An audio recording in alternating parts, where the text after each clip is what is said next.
कुछ नहीं करना ना। अच्छा, गो लाइव हो करेंगे तब जाके लाइव होगा। ठीक, अभी कुछ स्टार्ट नहीं हुआ ना।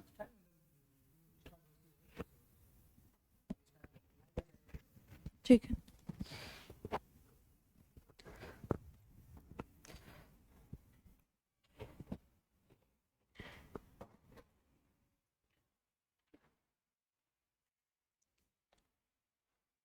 बाकी स्टूडेंट कहाँ है?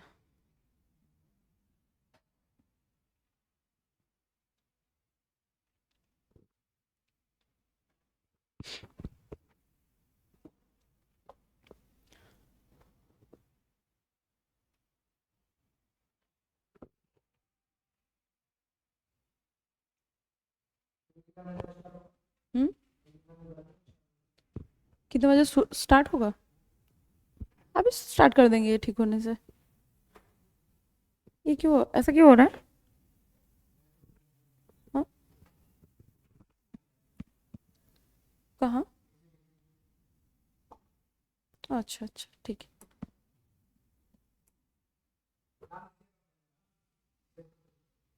अच्छा ठीक है।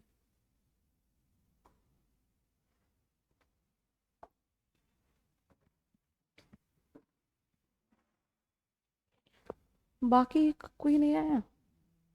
हम्म, हाँ हाँ कोई नहीं आया। चलो स्टार्ट कर देते हैं।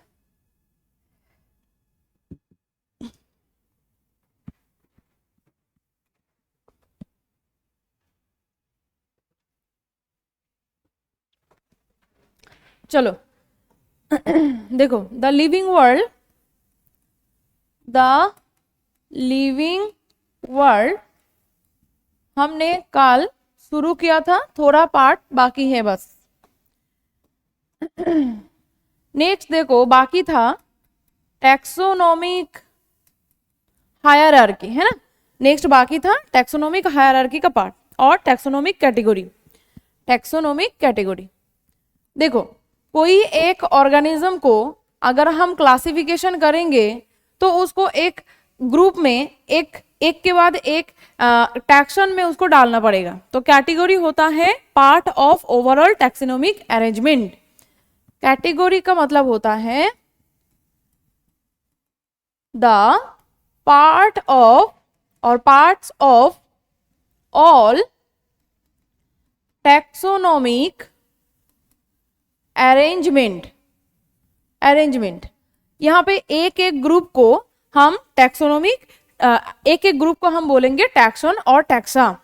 जैसे कि ये हम लिखते हैं कैसे, देखो किंगडम से शुरू करते हैं, इसको शुरू करते हैं किंगडम से। किंगडम के बाद आते हैं फाइलम, फाइलम और डिवीजन। फाइलम किस लिए?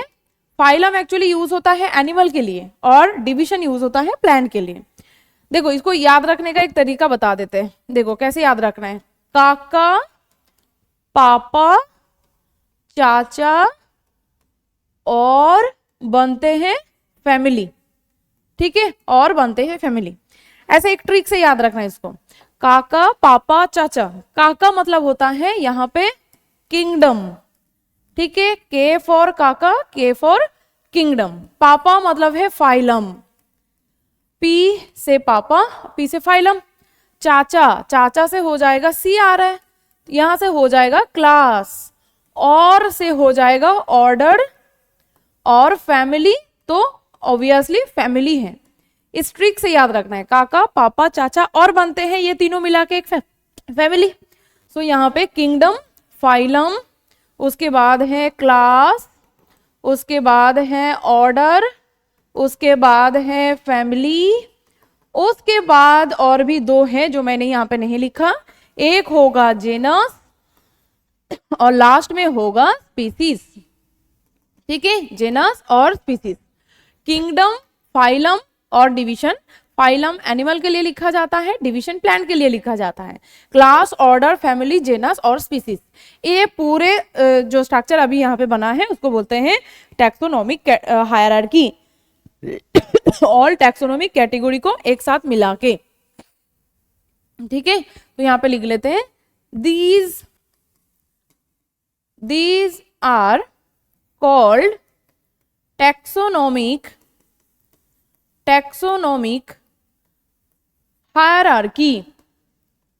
हायरार्की। और यहां पे एक एक ग्रुप को बोलेंगे, एक एक कैटेगरी, ईच कैटेगरी, एक एक कैटेगरी को बोलेंगे टैक्सन और टैक्सा, टैक्सन और टैक्सा, ठीक है। और पूरा मिला के हम बोलेंगे टैक्सोनॉमी कैटेगरी। चलो यहाँ हर एक टैक्सोनॉमी कैटेगरी में एक एक टैक्सन का एक एक डेफिनेशन पढ़ना है और एक एक तुम्हें क्या पढ़ना है, एक एक एग्जाम्पल पढ़ना है। तो हम शुरू करेंगे यहां से स्पीसीज से। स्पीसीज से बोलो, स्पीसीज किसको बोलते हैं? स्पीसीज उसी को बोला जाता है जो ऑर्गेनिज्म, ग्रुप ऑफ ऑर्गेनिज्म में फंडामेंटल कुछ कैरेक्टर, सिमिलर कैरेक्टर प्रेजेंट होता है, ऊपर से वो ऑर्गेनिज्म में रिप्रोडक्टिवली दे एक साथ मतलब आपस में रिप्रोडक्शन कर सकते हैं, ऐसे ऑर्गेनिज्म को सेम स्पीसीज के अंदर डाला जाता है। सो ग्रुप ऑफ ऑर्गेनिज्म हम बोल सकते हैं group of organism have some fundamental character, fundamental similar character and can reproduce with each other। यहाँ पे स्पीसीज मतलब है कुछ इसमें ऑर्गेनिज्म में कुछ सिमिलर फंडामेंटल कुछ कैरेक्टर्स एक साथ सेम दिखाई देगा, प्लस वो आपस में एक दूसरे के साथ रिप्रोडक्शन कर सकता है मेल फीमेल के साथ, वो ग्रुप ऑफ ऑर्गेनिज्म को हम बोलेंगे स्पीसीज। जैसे कि होमो सेपियंस अगर है, चलो अगर यहाँ पे हम एक एग्जांपल देखते हैं, चलो पैंथेरा टाइग्रिस और पैंथेरा लियो, ठीक है, पैंथेरा लियो। पैंथेरा टाइग्रिस किसका साइंटिफिक नेम है? टाइगर।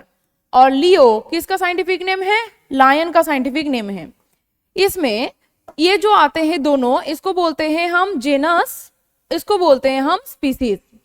जेनस दोनों का सेम है लेकिन स्पीसीज दोनों का अलग अलग है। लियो जो है, लियो के ग्रुप में जितना सारा ऑर्गेनिज्म होगा, लियो के साथ एक लियो रिप्रोडक्शन कर सकता है, एक लायन के साथ और एक लायन का फंडामेंटल जो सिमिलर कुछ कैरेक्टर है वो सिमिलर दिखाई देगा।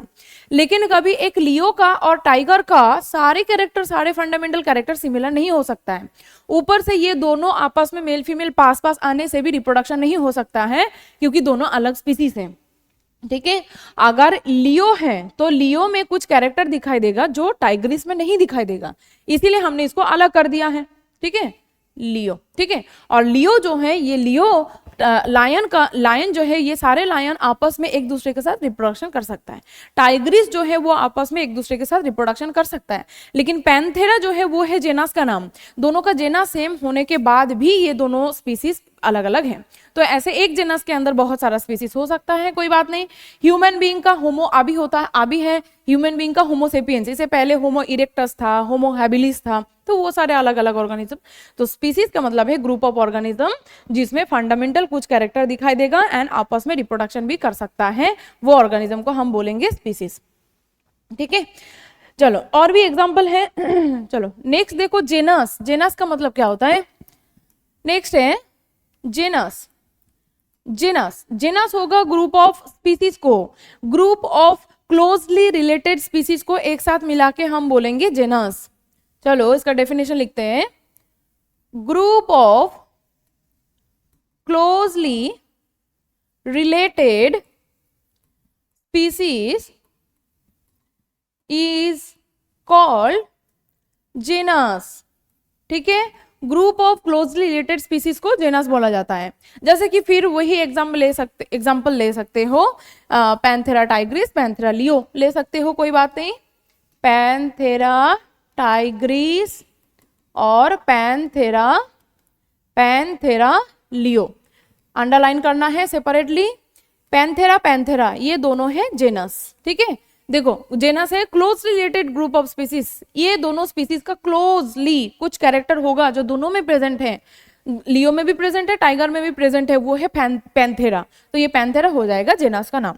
जेनस के ऊपर थोड़ा आएंगे तो क्या मिलेगा हमें, फैमिली मिलेगा। ठीक है, जेनस के थोड़ा ऊपर आएंगे तो हमें फैमिली मिलेगा, फैमिली मिलेगा। तो फैमिली का डेफिनेशन क्या हो जाएगा, फैमिली का डेफिनेशन हो जाएगा group of closely related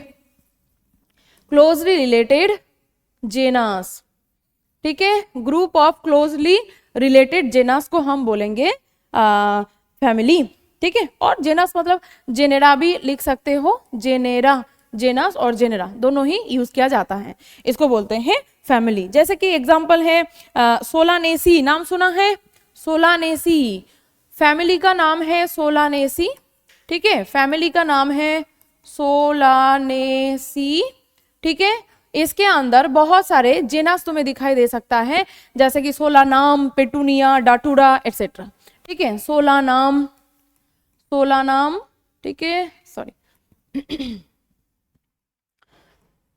सोलानाम, petunia, डाटूरा, ये सब क्या है, ये सब है जेनस का नाम।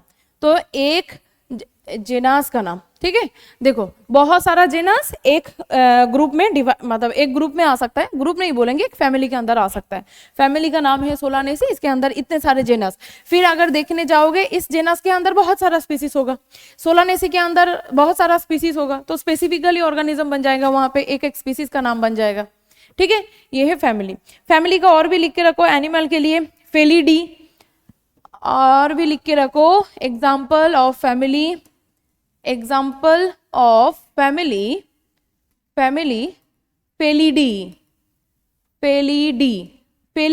एग्जाम्पल। फेलिडी मतलब कौन सा होते हैं, फेलिडी फैमिली मतलब है फेलिस, मतलब कैट फैमिली होते हैं।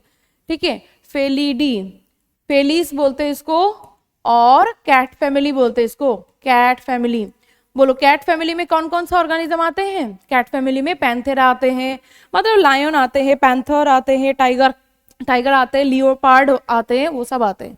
लायन आते हैं, टाइगर आ जाएगा इसमें, ठीक है, लियोपार्ड आ जाएगा इसमें।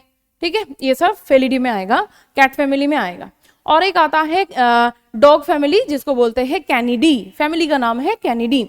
ठीक है, फैमिली का नाम है कैनिडी, ये हो जाएगा डॉग फैमिली। ठीक है, ये हो जाएगा डॉग फैमिली। डॉग फैमिली में जो ऑर्गेनिजम्स होते हैं, डॉग खुद आ जाएगा, डॉग का बहुत सारे वैरायटी है, वो सब इसमें आ जाएगा। फैमिली का नाम तुम्हें बस याद रखना है। चलो नेक्स्ट देखते हैं ऑर्डर। चलो यहाँ पे हो जाएगा, आ जाओ। देखो नेक्स्ट देखते हैं ऑर्डर, नेक्स्ट देखते हैं ऑर्डर। ऑर्डर का डेफिनेशन क्या हो जाएगा, ग्रुप ऑफ, इसका आ जाएगा group of closely related family, इसको बोलेंगे हम कॉल्ड ऑर्डर, इसको बोलेंगे ऑर्डर। एग्जाम्पल देख लो, एक ऑर्डर का एग्जाम्पल देते हैं। चलो एक ऑर्डर का एग्जाम्पल देते हैं, जैसे कि कार्निवोरा, नाम सुना है, कार्निवोरा मतलब क्या है, तीनों टाइप का ऑर्गेनिज्म होते हैं। एक है हार्बिवोर्स सिर्फ प्लांट बेस्ड फूड खाते हैं, कार्निवोर्स जो एनिमल बेस्ड फूड खाते हैं, और ओमनिवोर जो हार्बिवोर को भी खा सकता है और प्लांट को भी खा सकता है, उसको बोलते हैं कार्निवोर्स, ओमनिवोर्स। तो यहाँ पे कार्निवोरा के अंदर ये जो हमने अभी अभी देखा, फेलिस आ जाएगा, कैनिस आ जाएगा। ठीक है, कार्निवोरस। लेकिन ये दोनों देखो, ये दोनों क्या है, अभी अभी बोला, ये दोनों है फैमिली। अच्छा ये नहीं लिखना है, सॉरी, फेलिडी और कैनिडी लिखना है, इसमें फेलिडी और कैनिडी लिखना है, क्योंकि यहाँ पे फैमिली लिखने के टाइम वो एक चीज सिखा देते हैं, यहाँ पे लिख के रखो कि जब प्लांट है, प्लांट के नाम में फैमिली लिखने के टाइम क्या जुड़ा जाता है, ACEAE, जैसे कि सोलानेसी। ठीक है, और भी देखोगे क्रूसीफेरेसी, ऐसे बहुत सारे फैमिली का नाम दिया है। लास्ट में देखो ये वर्ड सफिक्स में लिखा होगा, सफिक्स में ये लिखा होगा। और एनिमल के लिए क्या लिखा होगा, एनिमल के लिए लिखा होगा AE, ओनली AE लिखा जाता है सफिक्स में। ठीक है, ओनली AE लिखा जाता है सफिक्स में। कैनिडी AE है लास्ट में, एनिमल के लिए ओनली ए लिखा जाता है, प्लांट के लिए ACE लिखा जाता है।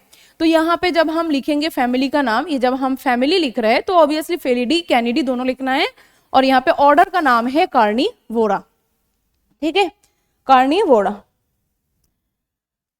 चलो नेक्स्ट देखो क्लास।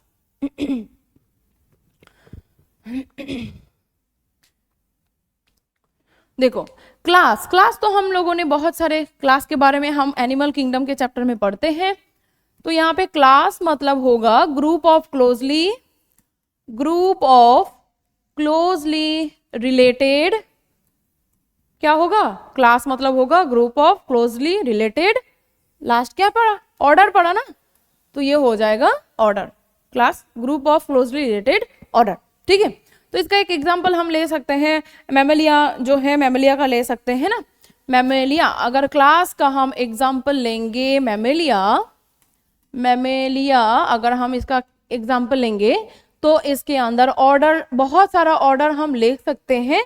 यहाँ हम जो अभी अभी किया वैसे ही एग्जांपल देते हैं, ऑर्डर एग्जांपल हम ले सकते हैं इसके अंदर, अभी अभी पढ़ा कार्निवोर, ठीक है, कार्निवोरा एक ऑर्डर है, हम लिख सकते हैं, और भी होगा, प्राइमेट होगा एक ऑर्डर, ठीक है, इसका और भी होगा प्राइमेट, ठीक है।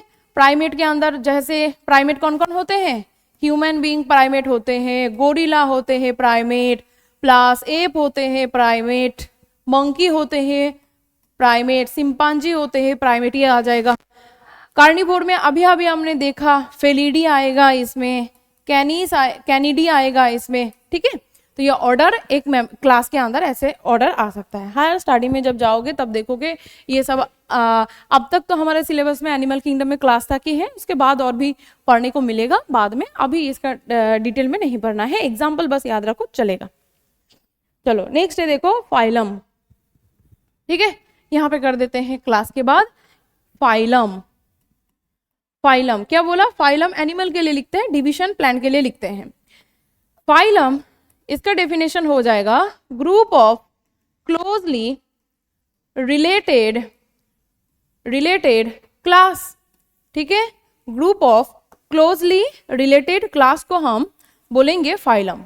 इसका एग्जाम्पल क्या लिख सकते हैं, जैसे कि देखो अगर हम देखेंगे क्लास, अच्छा चलो एक फाइलम अगर हम कॉर्डाटा रखेंगे, कॉर्डाटा एक फाइलम है ना, इसके अंदर क्लास देखो बहुत सारा आते हैं, हम एनिमल क्लासिफिकेशन में पढ़ते हैं एनिमल किंगडम में, जैसे कि पीसेस मतलब फिश का ग्रुप जो है पीसेस वो आ जाएगा, क्लास का नाम फिशेस नहीं पीस है, तो लिख लो ये फिश आएगा, एम्फीबियंस आएगा, तीसरा रेप्टाइल्स आएगा, रेप्टाइल और रेप्टिलिया आएगा, जैसे कि एविस आएगा, एविस कौन सा, बर्ड्स का जो ग्रुप है वो आएगा, एंड 5 में आएगा क्लास मैमेलिया, ठीक है, मैमेलिया, ये सारे आ जाएगा फाइलम कॉर्डाटा के अंदर, ठीक है। फाइलम का नाम है कॉर्डाटा और इसके अंदर क्लासेस ऐसे पीसेस, फिश मतलब पीसेस, एम्फीबियंस, रेप्टाइल्स, एविस और मैमेलिया, इतने सारे ऑर्गेनिज्म इसमें इस ग्रुप में आ जाएगा फाइलम में। फाइलम के बाद लास्ट में है किंगडम,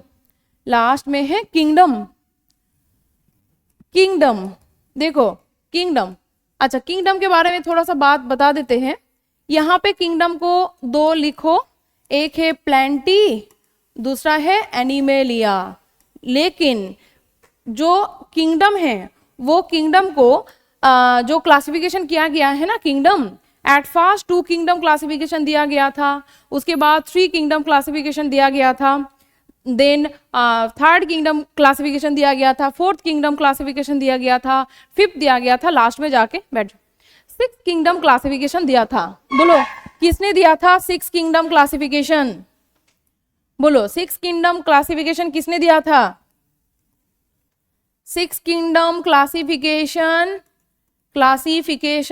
बाय किससे, बोलो RH व्हीट टेकर ने दिया था ना, RH व्हीट टेकर ने दिया था। और इस क्लासिफिकेशन में 5 जो किंगडम है वो 5, सॉरी वेरी सॉरी, मैंने 6 लिखा, वेरी सॉरी, 5 किंगडम होगा, 5 किंगडम क्लासिफिकेशन। 5 किंगडम क्लासिफिकेशन किसने दिया था? R.H. व्हिटेकर ने दिया था। ये 5 किंगडम क्लासिफिकेशन में कौन कौन सा किंगडम आते हैं नेक्स्ट स्लाइड में लिखते हैं। चलो बोलो, 5 किंगडम क्लासिफिकेशन में, 5 किंगडम क्लासिफिकेशन में एक्चुअली कौन कौन आते हैं? फर्स्ट आ जाएगा मोनेरा। मोनेरा ग्रुप में जितना ऑर्गेनिज्म होते हैं वो सब प्रोकैरियोटिक के अंदर आते हैं। दूसरा आ जाता है प्रोटिस्टा। प्रोटिस्टा से शुरू होते हैं यूकैरियोटिक। इसके बाद जितना ऑर्गेनिज्म है सारे ऑर्गेनिज्म यूकैरियोटिक ही होगा, लेकिन ये ऑर्गेनिज्म में अभी भी उतना ज्यादा एडवांसमेंट नहीं मिला है, सिंगल सेलुलर है प्रोटिस्टा अभी। प्रोटिस्टा के बाद आया है फंजाई, उसके बाद प्लेंटी किंगडम एंड हमें पढ़ना है animalia. Actually 5 kingdom classification bye R.H. Whittaker question में आते हैं। किसने दिया था 5 किंगडम क्लासिफिकेशन? बायोलॉजिकल क्लासिफिकेशन का जो चैप्टर है वहां पे हम पढ़ेंगे डिटेल में कि 2 किंगडम क्लासिफिकेशन, 3 किंगडम क्लासिफिकेशन किसने किसने दिया। नाम थोड़ा बहुत याद कर लेंगे, लेकिन ज्यादा कुछ आता नहीं है। बीच में से आता है जो वो है 5 किंगडम क्लासिफिकेशन से आता है। और एक क्वेश्चन दे देते हैं, 2 किंगडम क्लासिफिकेशन किसने दिया था? 2 किंगडम क्लासिफिकेशन जो अभी मैंने लिखा, ये देखो, ये 2 किंगडम क्लासिफिकेशन है जिसमें प्लेंटी और एनिमेलिया आते हैं। कोई बताओगे 2 किंगडम क्लासिफिकेशन किसने दिया था? हाँ, लिनियस ने दिया था 2 kingdom classification. Good, very good. लेकिन फर्स्ट टाइम पूरे ऑर्गेनिज्म को 2 ग्रुप में डिवाइड करना है, वो है एक प्लांट और एक है एनिमल। ये बात फर्स्ट टाइम किसने कहा था कि ऑर्गेनिज्म को ऐसे ग्रुप करना चाहिए, एक आ जाते हैं एनिमल में, एक आ जाते हैं प्लांट में। ये बात किसने फर्स्ट टाइम कहा था? लिनियस ने उस टाइम ये बात नहीं कहा था, एरिस्टोटल ने कहा था कि ऑर्गेनिज्म को 2 ग्रुप में डिवाइड करना चाहिए। लेकिन एरिस्टोटल इतना बेसिक बात बोल के ये प्लांट और एनिमल को डिवाइड किया था, सुन के हंसोगे, पढ़ के भी हंसोगे। उन्होंने बोला था जिसमें खून होते हैं, रेड ब्लड सेल होते हैं जिसके अंदर, वो आ जाते हैं एनिमल में, और जिसमें नहीं आता है वो आ जाते हैं प्लांट में। तो ऐसा नहीं है, ऐसे बहुत सारे दुनिया में ऑर्गेनिज्म है, एनिमल्स है जिसमें रेड कलर का कोई खून नहीं होता है, ठीक है ना। तो वो जो है वो हम नहीं मान सकते हैं। बाद में जो लिनियस ने दिया था प्लेंटी और एनिमेलिया का बात, वो भी बहुत ही सही था, क्योंकि वहां पे उन्होंने बोला था जो सेल में सेल वॉल प्रेजेंट होते हैं वो आ जाते हैं प्लेंटी के अंदर, और जिसमें सेल वॉल नहीं होते वो आ जाते हैं एनिमल के अंदर। वो बात सही है, लेकिन बाद में और भी बहुत सारा मॉडिफिकेशन हुआ, और उस मॉडिफिकेशन में बाकी और भी बहुत सारे कैरेक्टर्स के ऊपर डिपेंड करके ऐसे 5 किंगडम डिवीजन किया गया, और 5 किंगडम क्लासिफिकेशन को भी हम अभी तक मानते हैं। क्योंकि यूनिसेलुलर है फिर भी प्रोकैरियोट है तो वो चले जाते हैं मोनेरा में, और यूनिसेलुलर है फिर भी वो यूकैरियोटिक है, वो आ जाते हैं प्रोटिस्टा में। कुछ है जो प्लेंटी में आ जाते हैं, एल्गी में बहुत सारा सिंगल सेलुलर भी होते हैं। तो इसके ऊपर बेस करके जो है वो बायोलॉजिकल क्लासिफिकेशन में हम पढ़ेंगे, ठीक है।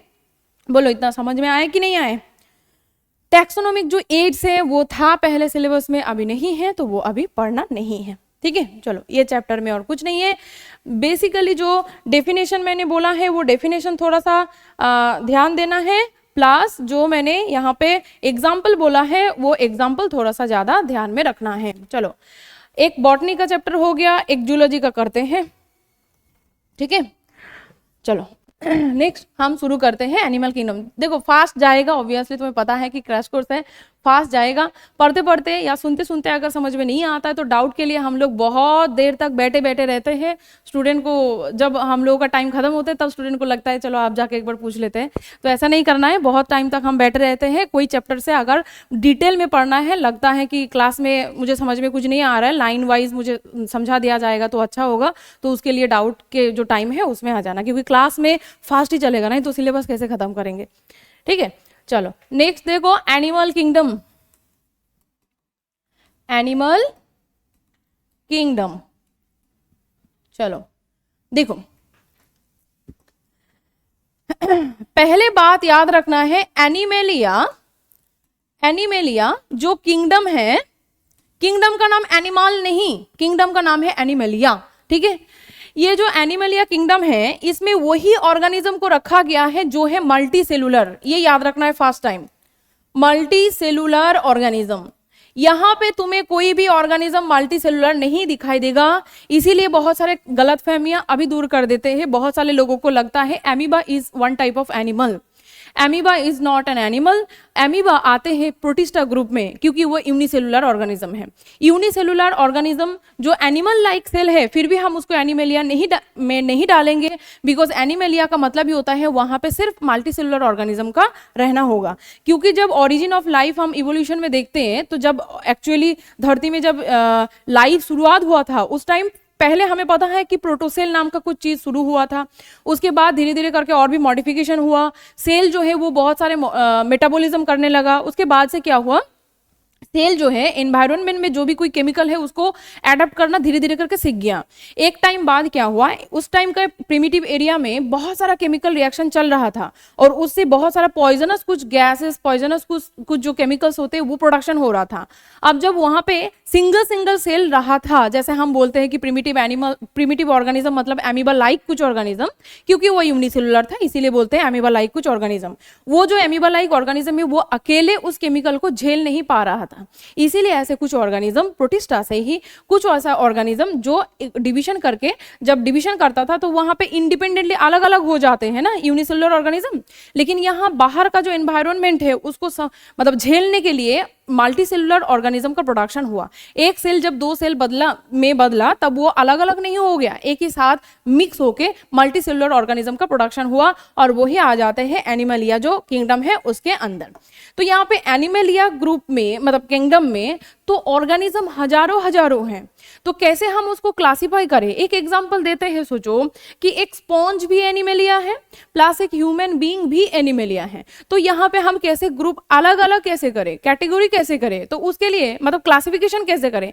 तो क्लासिफिकेशन के लिए हमें कुछ बेसिक चीज देखना पड़ेगा जिसको बोलते हैं हम basis of classification. Basis of classification, तो यहाँ पे हम कौन सा ऐसा चीज को लेके क्लासिफिकेशन करते हैं, वही चीज आ जाते हैं बेसिस ऑफ क्लासिफिकेशन में। पहले आ जाता है बॉडी ऑर्गेनाइजेशन। पहले आ जाता है बॉडी ऑर्गेनाइजेशन। बॉडी ऑर्गेनाइजेशन में तीनों टाइप में हम इसको डिवाइड कर सकते हैं। One is cellular level, cellular level of organisation, cellular level of organisation. दूसरा आ जाते हैं tissue level of organisation, tissue level of organisation. और थर्ड में आ जाते हैं ऑर्गेन, और एक ही साथ इसको रखा गया ऑर्गेन सिस्टम लेवल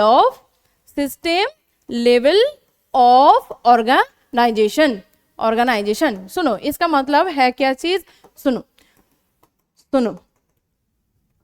कुछ ऑर्गेनिज्म है तो मल्टीसेलुलर ऑर्गेनिज्म, हम भी मल्टीसेलुलर ऑर्गेनिज्म है, स्पॉन्ज भी मल्टीसेलुलर ऑर्गेनिज्म है। इवन एक प्लैटीहेल्मिन्थिस में सोचो टिनिया सोलियम, वो भी मल्टीसेलुलर ऑर्गेनिज्म है। तो क्या हमारे बॉडी में जैसे सिस्टम चलता है प्लैटीहेल्मिन्थिस में भी वही चलता है?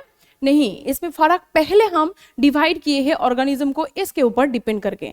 कुछ ऑर्गेनिज्म है जिसका cellular level of organisation, cellular level of organisation मतलब बॉडी में बहुत सारा सेल है लेकिन वो सारे सेल अभी भी अकेले इंडिपेंडेंटली काम करते हैं। हमारे बॉडी में हर सेल इंडिपेंडेंटली काम नहीं करते। हमारे बॉडी में कोई एक काम है तो वो डिवीजन करके रखा है। जैसे कि अगर हमें खाना खाना है तो वो जाएगा कहाँ, सर्कुलेटरी सिस्टम में डायरेक्टली नहीं जाते, वो कहाँ जाएगा डाइजेशन होने के लिए, हमारे बॉडी में जो डाइजेस्टिव सिस्टम है वहां जाएगा। मतलब वहां पे ईसोफेगस काम करेगा, वहां पे जाके स्टोमक काम करेगा, वहां इंटेस्टाइन काम करेगा, लार्ज इंटेस्टाइन काम करेगा, लीवर काम करेगा। लेकिन क्या हमारे बॉडी में जब ब्लड सर्कुलेशन का जरूरत होता है वो क्या वो ईसोफेगस का कुछ काम होता है उस टाइम? नहीं होता है। तो यहाँ पे काम जो है, जो वर्क है, हर एक ऑर्गन सिस्टम को डिवाइड करके रखा है। लेकिन कुछ ऑर्गेनिज्म में ये काम ऐसा नहीं है, एक एक सेल ये काम करते हैं। जैसे कि सोचो स्पॉन्ज जब खाना खाएगा, कैसे खाते हैं पॉडीफेरा में दिखाएंगे, जब उसके बॉडी में कोई फूड मटेरियल जा रहा है तो ऐसा नहीं कि बॉडी का एक सेल ये फूड लिया तो वो जो फूड का न्यूट्रिशन है वो न्यूट्रिशन पूरे सारे सेल में डिवाइड हो जाएगा, चला जाएगा, ऐसा नहीं है। क्योंकि उसके बॉडी में ऐसा कोई डाइजेस्टिव सिस्टम, सर्कुलेटरी सिस्टम ऐसा कुछ नहीं है। तो हर एक सेल को जिंदा रहना है तो हर एक सेल को अपना अपना काम कर लेना होगा। रेस्पिरेशन करने के लिए हमारे बॉडी में लंग्स का जरूरत है, लेकिन लंग्स रेस्पिरेशन करते इसीलिए हमारे बॉडी में सारे टिश्यू जो है उसका फायदा हो जाते हैं, हर सेल को ऑक्सीजन पहुंच जाते हैं। लेकिन काम कौन करते हैं? मेनली लंग्स करते हैं। लेकिन इसके बॉडी में जिसमें cellular level of organisation organisation है उसमें एक सेल अगर ऑक्सीजन ले रहा है तो दूसरा सेल का कुछ नहीं होगा, उसको भी ऑक्सीजन लेना पड़ेगा। तो जो फंक्शन है वो डिवाइडेड है, इसको बोलते हैं सेलुलर लेवल ऑफ ऑर्गेनाइजेशन। जैसे कि एग्जाम्पल हो जाएगा स्पॉन्ज, एग्जाम्पल हो जाएगा स्पॉन्ज, सिलेंटेरेटा भी हो जाएगा, सिलेंटेरेटा। बोलो सिलेंटेरेटा, और इसका और एक नाम है सिलेंटेरेटा का, सिलेंटेरेटा का और एक नाम है, कल मैंने बताया था, निडारिया, सिलेंटेरेटा और निडारिया, ये आ जाएगा cellular group of cellular level of organisation में। अच्छा ये आएगा, स्पॉन्ज आएगा सिर्फ, क्योंकि इसमें टिश्यू आ जाते हैं, टिश्यू आ जाते हैं। स्पॉन्ज में होगा सिर्फ सेलुलर लेवल ऑफ ऑर्गेनाइजेशन। एक एग्जांपल देते हैं, चलो सोचो एक स्पॉन्ज देखने में ऐसा है, ठीक है, स्पॉन्ज तो थोड़ा सा देखने में ऐसे पिक्चर लाइक स्ट्रक्चर होते हैं, इसका ऐसे पिक्चर लाइक स्ट्रक्चर होते हैं, ऐसे होते। तो इसके बॉडी में बहुत सारे ऐसे छोटे छोटे छेद है, इसको बोला था मैंने ऑस्टिया, और ऊपर का जो है उसको बोला था हमने ऑस्क्यूलम। तो सोचो जब यहाँ से खाना पहुंचता है तो इसके बॉडी में बहुत सारे लाइनिंग में बहुत सारे सेल हैं, तो यहाँ पे हर एक सेल को ये ऑक्सीजन लेना पड़ेगा। ऐसा नहीं ये सेल ऑक्सीजन लिया तो ये सेल को भी ऑक्सीजन मिल जाएगा, ऐसा नहीं है। हर एक सेल को रेस्पिरेशन करना होगा, हर एक सेल को न्यूट्रिशन लेना पड़ेगा, हर एक सेल को एक्सक्रीटरी मटेरियल जो है वो सेल से बाहर फेंकना पड़ेगा। तो यहाँ पे काम जो है वो सेल में डिवाइडेड है, इसीलिए बोलेंगे हम इसको cellular level of organisation. Tissue level of organisation में क्या होता है, यहाँ पे सेल्स मेक टिश्यू, यहाँ पे सेल एक साथ मिला के टिश्यू बनाएगा। टिश्यू का मतलब क्या होता है, टिश्यू मतलब है ग्रुप ऑफ सेल, 4-5 इसका कैरेक्टर है टिश्यू का। एक है ग्रुप ऑफ सेल, दूसरा है टिश्यू जब काम करेगा फंक्शन आपस में बांट लेगा, एक साथ करेगा टुगेदर। तीसरा होता है ओरिजिन ऑफ जो टिश्यू, ओरिजिन ऑफ सेल है, हर टिश्यू मतलब टोटल टिश्यू में जितना सेल है सबका ओरिजिन सेम होना चाहिए। जैसे कि सोचो स्किन, ये कहाँ से आते हैं, स्किन कौन सा टिश्यू से बना है, मेनली स्किन एपिथेलियल टिश्यू से बना है, कवरिंग जो है वो एपिथेलियल टिश्यू से बनते हैं। एपिथेलियल टिश्यू अगर स्किन है तो यहाँ का सारे सेल को इसका जो ओरिजिन है सेम जगह से ओरिजिन होना चाहिए। ब्लड जो है उसका ओरिजिन कहाँ से है, ब्लड जो है वो कनेक्टिव टिश्यू है, पता है, तो ब्लड कनेक्टिव टिश्यू, इसका ओरिजिन सारे वहां पे कोई भी है, कोई भी टिश्यू में कोई भी सेल है तो उसको ओरिजिन कहाँ से होना चाहिए, उसका ओरिजिन होना चाहिए मेसोडर्म से। अगर कोई यहाँ से एक्टोडर्म से, कोई मेसोडर्म से, कोई एंडोडर्म से हो रहा है तो एक साथ इसको टिश्यू नहीं बोला जाएगा। तो टिश्यू मतलब फंक्शन भी सेम सिमिलर होना चाहिए एक साथ, प्लस ओरिजिन भी सेम होना चाहिए। यहाँ पे सेल ने कोई टिश्यू नहीं बनाया था, अकेले अकेले था, यहाँ पे सेल टिश्यू बनाएगा और काम जो है फंक्शन जो है वो डिवाइड होगा किसमें, सेल में या टिश्यू में, टिश्यू में डिवाइड होगा। इसका एग्जांपल हो जाएगा सिलेंटेरेटा, ठीक है, इसका एग्जांपल हो जाएगा सिलेंटेरेटा। सिलेंटेरेटा में काम जो है फंक्शन जो है वो डिवाइड हो जाता है टिश्यू में।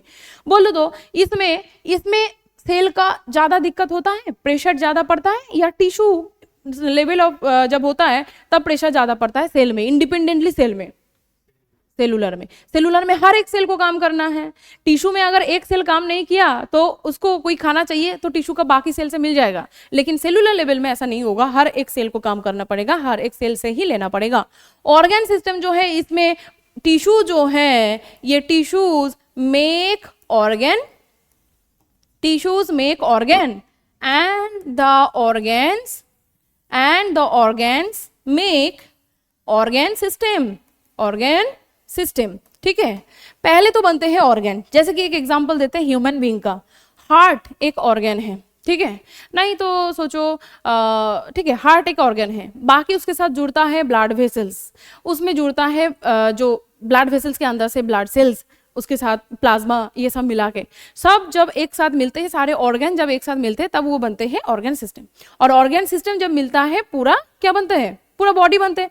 ऑर्गेनाइजेशन को कैसे हम देखते हैं, देखो ये बेसिक बात है, मैंने बोला नहीं था, देखो पहले होते सेल, सेल मिला के क्या बनते हैं, टिश्यू, टिश्यू मिला के क्या बनते हैं, ऑर्गन, ऑर्गन मिला के ऑर्गन सिस्टम, और सारे ऑर्गन सिस्टम मिला के पूरा बॉडी, नहीं तो हम बोल सकते हैं इंडिविजुअल बनता है, और एक स्पीसीज बनता है, और एक ऑर्गेनिज्म बनता है, ठीक है। ये इसको बोलते हैं लेवल ऑफ इसको बोलते हैं organisation of body. Body organisation कैसे कहाँ से शुरू होते हैं, इवोल्यूशन का चैप्टर पढ़ोगे तो इससे पहले जाना पड़ेगा और भी पीछे जाना पड़ेगा, वो बाद में हम बोलेंगे, अभी इतना काफी है इस चैप्टर के लिए। सेल से शुरू होता है और खत्म होता है ऑर्गेनिज्म में। ऑर्गन सिस्टम और ऑर्गन लेवल ऑफ ऑर्गेनाइजेशन में फंक्शन का जो डिवीजन है वो टिश्यू में नहीं, वो कहाँ डिवीजन हो गया, वो ऑर्गन में, और ऑर्गन सिस्टम जिसमें है उसमें ऑर्गन सिस्टम में डिवीजन हो जाता है। एग्जाम्पल देखो लिखा है, जैसे कि ऑर्गन लेवल में हो जाएगा प्लैटीहेलमिन्थिस हो जाएगा, मतलब ये दोनों में ही आ जाएगा प्लैटीहेलमिन्थिस प्लस हायर ऑर्गेनिज्म। बाकी जैसे एनिलीड्स आएगा, इसमें आर्थ्रोपोड्स आएगा, इसमें मोलस्का आएगा, इकाइनोडर्माटा आएगा एंड कॉर्डाटा आएगा। यही तो सारे फाइलम हैं, ये सारे फाइलम इस ऑर्गन एंड ऑर्गन सिस्टम में। अब इसमें कुछ है जिसमें ऑर्गन लेवल है, कुछ है जिसमें ऑर्गन सिस्टम लेवल है। ऑर्गन किसमें है वो जो डिटेल है वहां से पढ़ेंगे, ऑर्गन सिस्टम किसमें है वो भी जो डिटेल दिया है फाइलम का वहां से पढ़ेंगे। बोलो मुझे फास्ट बेसिस ऑफ क्लासिफिकेशन समझ में आया। नेक्स्ट देखो, हम इसको ऑर्गेनिज्म को क्लासिफाई कर सकते हैं according to their digestive system. Second, ये तो हमने पढ़ा, चलो इसको 1 नंबर कर देते हैं, ये जो बॉडी ऑर्गेनाइजेशन 1, ठीक है। दूसरा हम देखेंगे डाइजेस्टिव सिस्टम। डाइजेस्टिव सिस्टम के ऊपर डिपेंड करके हम ऑर्गेनिज्म को 2 ग्रुप में डिवाइड कर सकते हैं। One is incomplete digestive system, incomplete digestive system, और है complete digestive system. Complete digestive system, incomplete digestive system किसको याद है? बोलो इनकम्प्लीट डाइजेस्टिव सिस्टम किसी को याद है? नहीं याद है? कुछ ऑर्गेनिज्म जिसमें बॉडी में एक ही पोर होते हैं और वो फंक्शन करते हैं बोथ एनस और माउथ का, फूड एनगल्फमेंट एंड एक्सक्रीटरी मटेरियल का रिमूवल। ये दोनों काम के लिए अगर बॉडी में एक ही पोर है उसको बोलेंगे इनकम्प्लीट डाइजेस्टिव सिस्टम। तो the organism who have only one pore in their body for mouth and anus opening called incomplete digestive system। Incomplete digestive system इसको बोलते हैं इनकम्प्लीट डाइजेस्टिव सिस्टम, जिसमें एक ही पोर होगा माउथ एंड एनस ओपनिंग के लिए। इसका एग्जाम्पल क्या होगा? इसका एग्जाम्पल एस्केलमेंथिस से पहले जितना ऑर्गेनिज्म है उसमें ये हम मानते हैं इनकम्प्लीट डाइजेस्टिव सिस्टम, ठीक है। ये बिफोर लिख के रखो, बिफोर एस्केलमेंथिस एस्केलमेंथिस। चलो जिसको कंफ्यूजन हो रहा है कि एस्केलमेंथिस से पहले कौन कौन है और उसके बाद भी कौन कौन है वो थोड़ा सा एक बार बता देते, फिर हम कंप्लीट डाइजेस्टिव सिस्टम में जाएंगे, उसको थोड़ा सा बता देते। हो गया? चलो टोटल जो फाइलम है ना एनिमलिया में तो उसको बता देते हैं। चलो फाइलम ऑफ एनिमलिया, क्योंकि बहुत जल्दी जा रहा है तो किसी के हेड के ऊपर से जाएगा कि फाइलम कौन कौन सा है, एक्चुअली वही तो नहीं पता मुझे। एनिमलिया के अंदर 2 ग्रुप में पहले इसको डिवाइड कर लेते हैं। एक को कर लो कॉर्डाटा, सॉरी पहले कॉर्डाटा क्यों आएगा, नॉन कॉर्डाटा। एक को कर देते हैं नॉन कॉर्डाटा, दूसरे को कर देते हैं कॉर्डाटा, ठीक है। नॉन कॉर्डाटा मतलब, अच्छा कॉर्डाटा मतलब काल मैंने बोला था, किसको याद है? जिसमें एम्ब्रायोनिक कंडीशन में मिड डोर्सल रीजन में रॉड लाइक फ्लेक्सिबल एक स्ट्रक्चर होता है जिसको बोलते हैं नोटोकॉर्ड। ये जिसमें प्रेजेंट होता है उसको बोलते हैं कॉर्डाटा और जिसमें नहीं होता है उसको बोलते हैं नॉन कॉर्डाटा। तो नॉन कॉर्डाटा ग्रुप में आते हैं कितना, देखो एक फास्ट आएगा पॉडीफेरा, इसको रट्टा करना है, एक के बाद एकदम कैसे आते हैं। इसके बाद आते हैं सिलेंटेराटा, उसके बाद बोलो टीनोफोरा है ना, टीनोफोरा, फोरा स्पेलिंग सही है, टीनोफोरा एक बार देख लेना। टीनोफोरा, उसके बाद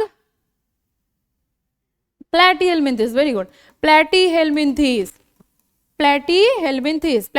के बाद उसका भाई एस्केहेलमिन्थिस राउंड वर्म, ये होते हैं फ्लैट वर्म और ये होते हैं राउंड वर्म, है ना, ये गोलू गोलू सा है और वो तो फ्लैट है, राउंड वर्म, ठीक है।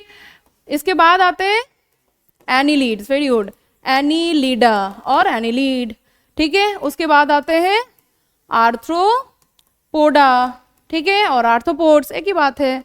लास्ट में नहीं, मोलास्का आते हैं, मोलास्का आते हैं, उसके बाद आते हैं इकाइनोडर्म्स। इकाइनोडर्म्स ना देख के 10 बार लिखोगे, याद किसको नहीं होगा, सबको हो जाएगा। और इसको याद रखना ही पड़ेगा क्योंकि कुछ कैरेक्टर्स है तुम्हें ये सीक्वेंस से ही याद आएगा, कुछ कैरेक्टर्स है जो सीक्वेंस से याद आएगा, इसीलिए ये पूरा सीक्वेंस को तुम्हें पढ़ना पड़ेगा ही पड़ेगा, कुछ नहीं कर सकते, इसको पूरा लर्न करना ही है। ठीक है, चलो इसको थोड़ा सा इधर हटाते हैं क्योंकि बीच में आते हैं एक चीज। इधर करो कॉर्डाटा। चलो कॉर्डाटा एक खुद फाइलम है, ठीक है। चलो एक मिनट सुनो, ये सब है फाइलम, ओके, सब ये फाइलम है जो नॉन कॉर्डेट में आते हैं, लेकिन ये कॉर्डाटा जो है ये फाइलम है, ये फाइलम है। तो इसके अंदर क्या क्या आते हैं वो बाद में जाएंगे, वो जब कॉर्डाटा में आएंगे तब जाएंगे, इसके बारे में अभी नहीं चाहिए। नॉन कॉर्डेट और कॉर्डेट ये दोनों के बीच का एक ऑर्गेनिज्म आते हैं, कौन बताओगे मुझे ये कौन है?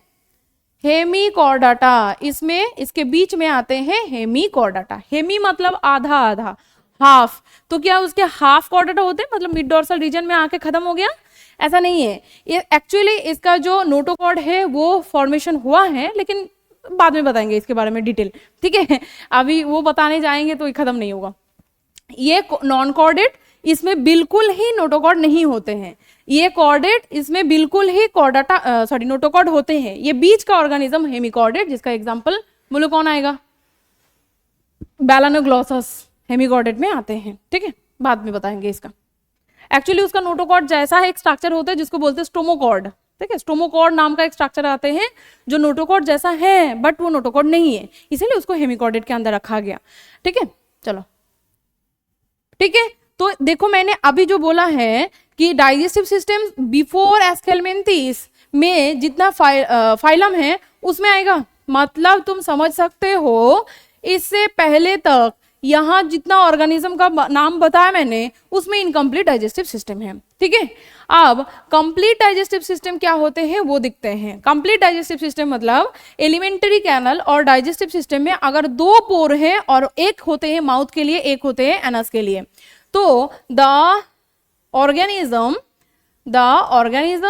who have 2 पोर for, अच्छा 2 different पोर, 2 different पोर,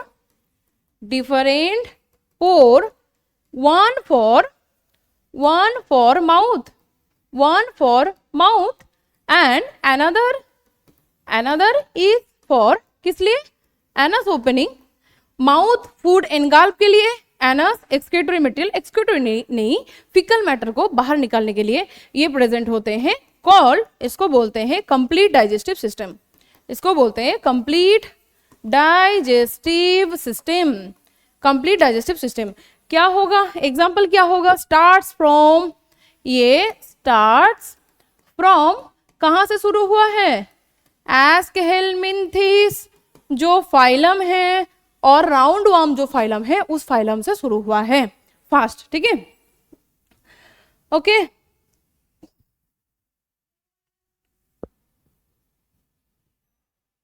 ठीक है, चलो नेक्स्ट जाए, हो गया। सेकेंड बेसिस है ये क्लासिफिकेशन का। थर्ड बेसिस है क्लासिफिकेशन का सर्कुलेटरी सिस्टम के ऊपर डिपेंड करके भी हम डिवाइड कर सकते हैं ऑर्गेनिज्म को। सर्कुलेटरी सिस्टम के ऊपर डिपेंड करके भी हम ऑर्गेनिज्म को डिवाइड कर सकते हैं, हम ऑर्गेनिज्म को डिवाइड कर सकते हैं, जैसे कि open type circulatory system, open type circulatory system और close type of circulatory system. Closed type of circulatory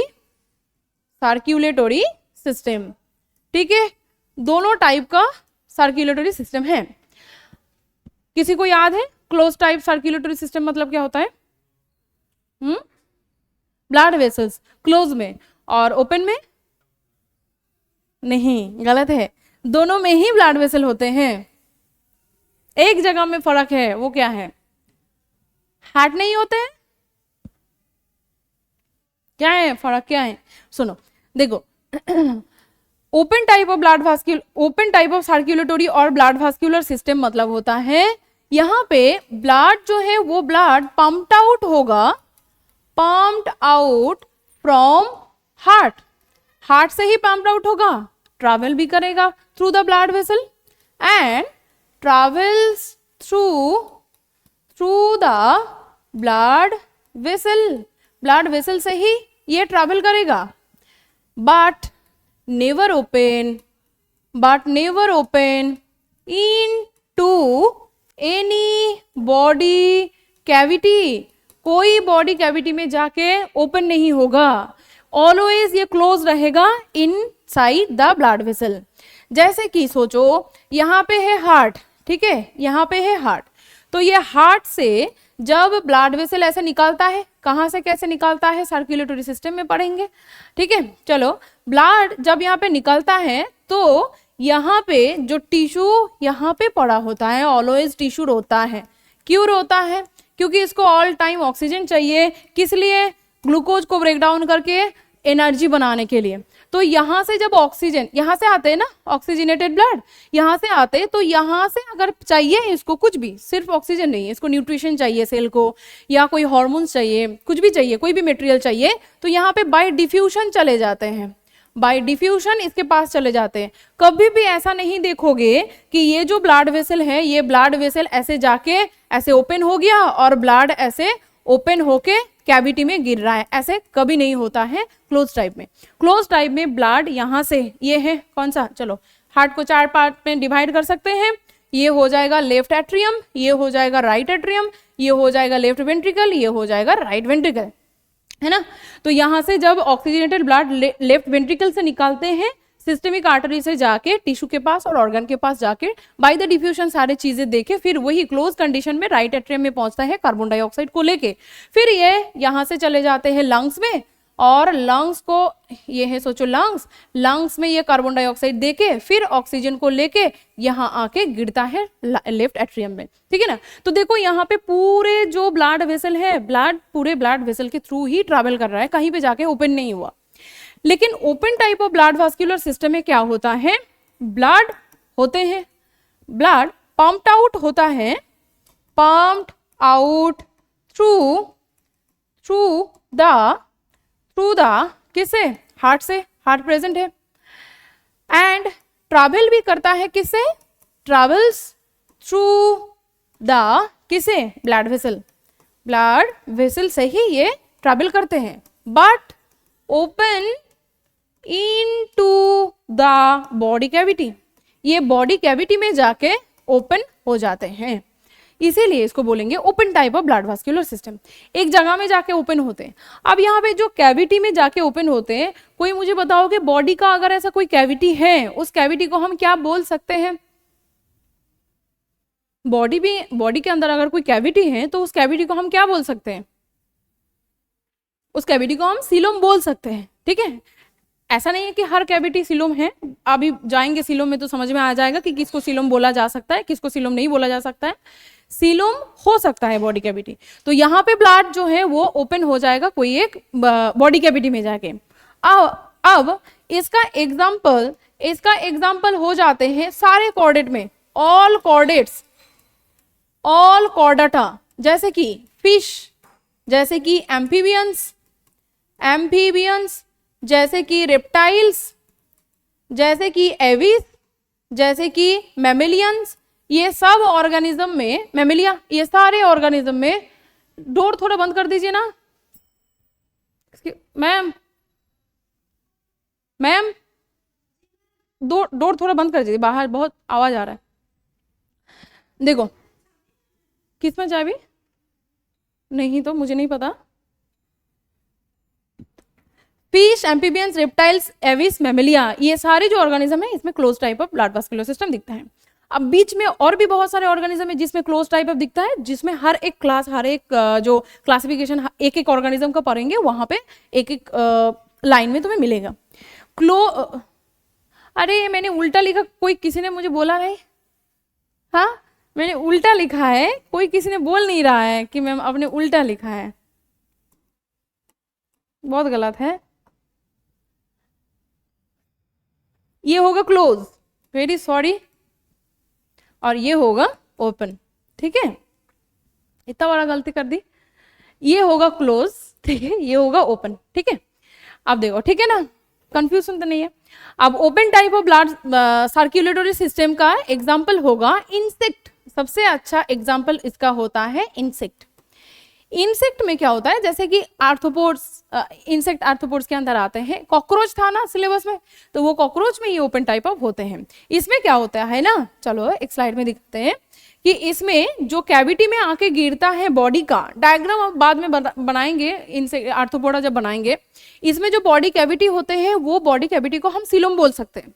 और ये बॉडी कैविटी में जब ब्लड आके गिर रहा है तो ब्लड को हम हीम बोल सकते हैं, बायो में हीम बोलते हैं। तो इसीलिए इसमें बॉडी कैविटी को, body cavity of insect, insect is called, इसको बोला जाता है हीमोसिल, इसको बोला जाता है हीमोसिल। हीमोसिल देखो, हीम, हीम मतलब होता है ब्लड, ठीक है, और सील, SOEL, सील, इसका मतलब होता है कैविटी और सीलोम बोल सकते हैं। ठीक है, तो सीलोम जो है और बॉडी कैविटी जो है that is field by blood, इसीलिए ब्लड जो बॉडी जो कैविटी है उसको हम हीमोसिल बोल सकते हैं। ठीक है, उसको हम हीमोसिल बोल सकते हैं। बोलो, क्लोज टाइप और ओपन टाइप में और कोई कंफ्यूजन? तो मतलब दोनों में ही ब्लड वेसल होगा, होगा, दोनों में हार्ट होगा, होगा, सिर्फ एक जगह में फर्क है। ओपन टाइप में एक कैविटी और सीलोम में जाके ओपन हो जाते हैं, और जो क्लोज टाइप है उसमें कोई कैविटी में जाके ओपन नहीं होता है, एक क्लोज कंडीशन में वो घूमता रहता है। इसको बोलते हैं close and open type of blood vascular system. ठीक है, चलो नेक्स्ट चले, और किस के बेसिस में हम डिवाइड कर सकते हैं, क्लासिफिकेशन कर सकते हैं ऑर्गेनिज्म को? सिमेट्री के ऊपर डिपेंड करके भी हम ऑर्गेनिज्म को डिवाइड कर सकते हैं। चलो ओके, चलो नेक्स्ट देखो सिमेट्री। सिमेट्री, सिमेट्री मतलब ऑर्गेनिज्म को अगर हम उसका main axis, obviously main axis से काटना पड़ेगा, मेन एक्सिस से अगर हम काटेंगे तो कुछ ऑर्गेनिज्म ओनली 2 इक्वल हाफ में डिवाइड होता है, कुछ ऑर्गेनिज्म जितना भी काटो हर बार वो सेम इक्वल हाफ में डिवाइड होगा, कुछ ऑर्गेनिज्म होता है कि उसको काटने के बाद इक्वल डिवीजन नहीं होता है, तो इसको सिमेट्री बोलते हैं। तो इस सिमेट्री के ऊपर डिपेंड करके ऑर्गेनिज्म को भी 3 ग्रुप में हम डिवाइड कर सकते हैं, 1 2 3। फर्स्ट आते हैं आसिमेट्री। आसिमेट्री, आसिमेट्री, आ मतलब है एब्सेंट, है ना, आ बायो में आ मतलब होता है एब्सेंट। सिमेट्री का एब्सेंस मतलब उसमें सिमेट्री नहीं होता है। Some organism cannot be divided, can't be divided into 2 equal halves। Equal होना चाहिए ऑब्वियसली, ध्यान देना है इसमें, equal halves, even cutting through their main axis, main axis, body का मेन एक्सिस से काटने के बाद भी ये ऑर्गेनिज्म का अगर 2 इक्वल हाफ डिवाइड नहीं होता है तो इस ऑर्गेनिज्म आ जाते हैं आसिमेट्री के अंदर, जैसे कि पॉडीफेरा में स्पॉन्ज, स्पॉन्ज इसमें आ जाएगा, स्पॉन्ज आएगा, स्पॉन्ज आ जाएगा इसमें आसिमेट्री में। ये ऑर्गेनिज्म देखो, कुछ ऑर्गेनिज्म अगर इसका चेहरा सोचो ऐसा है, सोचो ऐसा है, अब इसको काटो तो मेन एक्सिस सोच लो यहाँ, तो ऐसे काटोगे तो 2 इक्वल हाफ होगा? नहीं होगा, नहीं होगा ना, 2 इक्वल हाफ नहीं होगा। ठीक है, अगर ऐसे काटोगे फिर भी 2 इक्वल हाफ नहीं होगा, दोनों इक्वल हाफ जब नहीं होगा तो उसको बोलेंगे आसिमेट्री। देन आते हैं radial symmetry. Radial symmetry, radial symmetry, radial symmetry मतलब होता है कोई एक ऑर्गेनिज्म को उसके मेन एक्सिस से कितना भी काटो, जितना बार काटोगे वो 2 इक्वल हाफ में डिवाइड हो जाएगा। ठीक है, some organisms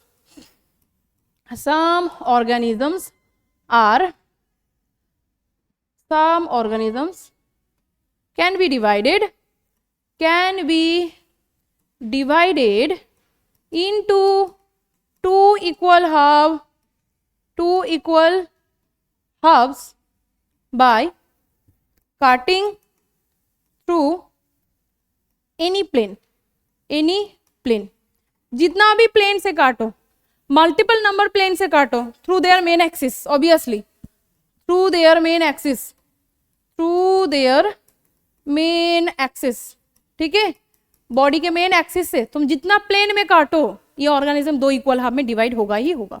जैसे कि एक एग्जांपल देखो, हाइड्रा, हाइड्रा का डायग्राम हमने कल बनाया था ना। हाइड्रा देखने में थोड़ा ऐसा है, ठीक है, ऐसा है ना, हाइड्रा सेसाइल है, इसका ये है टेंटिकल्स, ठीक है, ये है टेंटिकल्स। तो यहाँ तुम कैसे काटना है, मेन एक्सिस से काटना है ना, ऐसे काटना है। तो कैसे काटोगे, देखो अगर ऐसे काटना है फिर भी देखो दो इक्वल हाफ में डिवाइड होगा। ये काटेंगे कैसे, ऐसे काटेंगे ना, तो ये दो इक्वल हाफ में डिवाइड होगा। पीचर होते हैं ना, छोटे छोटे पीचर होते हैं, तो पीचर लाइक स्ट्रक्चर है, तो पीचर को बीच में से ऐसे काटोगे दो हाफ होगा। तुम जितना भी प्लेन से काटो, मोर देन वन प्लेन से काटो, वो दो इक्वल हाफ में डिवाइड होगा। देखो ये दो इक्वल हाफ में डिवाइड होगा। तो इसका एग्जाम्पल होगा ऑब्वियसली हाइड्रा लिख सकते हो, ठीक है, हाइड्रा होगा इसका एग्जाम्पल। और भी मेन फाइलम भी लिख सकते हो, सिलेंट्रेटा, टिनोफोरा, इकाइनोडर्माटा।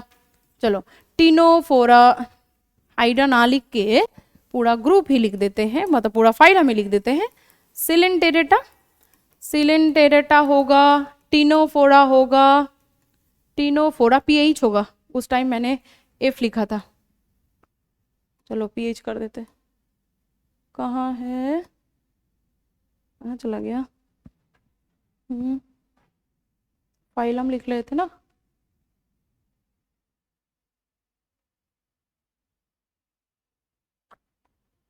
फाइलम लिख रहे थे कहाँ, कॉर्डाटा, नॉन कॉर्डाटा, ये तो ये pH, pH.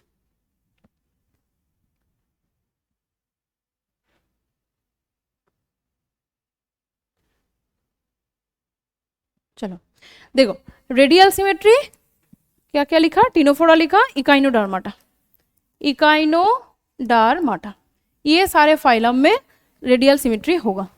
Next radial symmetry के बाद अब है बाइलैटरल सिमेट्री। बाइलैटरल सिमेट्री, तो हमने ऑर्गेनिज्म को सिमेट्री के ऊपर डिपेंड करके कितने ग्रुप में डिवाइड किया, तीन ग्रुप में। आसिमेट्री जिसमें कोई सिमेट्री नहीं होता है, दूसरा है रेडियल सिमेट्री जिसमें कोई भी प्लेन से काटो दो इक्वल हाफ में डिवाइड होगा, उसको बोलेंगे हम रेडियल सिमेट्री। रेडियल सिमेट्री को याद रखने के लिए एक फ्लावर का भी डायग्राम लिख सकते हो, बट याद रखना है ये फ्लावर का नहीं है, ये बॉटनी हम नहीं पढ़ रहे, ये जूलॉजी पढ़ रहे, तो यहाँ पे लिख के रख सकते हो। सोचो यहाँ पे है एक फ्लावर, तो इस फ्लावर का स्ट्रक्चर अगर ऐसा है तो इस फ्लावर को तुम कोई भी प्लेन से काट के देखो दो इक्वल हाफ में डिवीजन होना ही पड़ेगा। ऐसे काटो दो इक्वल होगा, ठीक है, ऐसे काटो दो इक्वल होगा, ऐसे काटो दो इक्वल होगा, कोई भी प्लेन से काटो दो इक्वल होगा, इसको बोलेंगे रेडियल सिमेट्री। बस समझने के लिए पास में डायग्राम बना सकते हो। चलो बाइलैटरल सिमेट्री का हम डेफिनेशन नेक्स्ट पेज में लिखते हैं। बाइलैटरल सिमेट्री, थर्ड में बाइलैटरल सिमेट्री।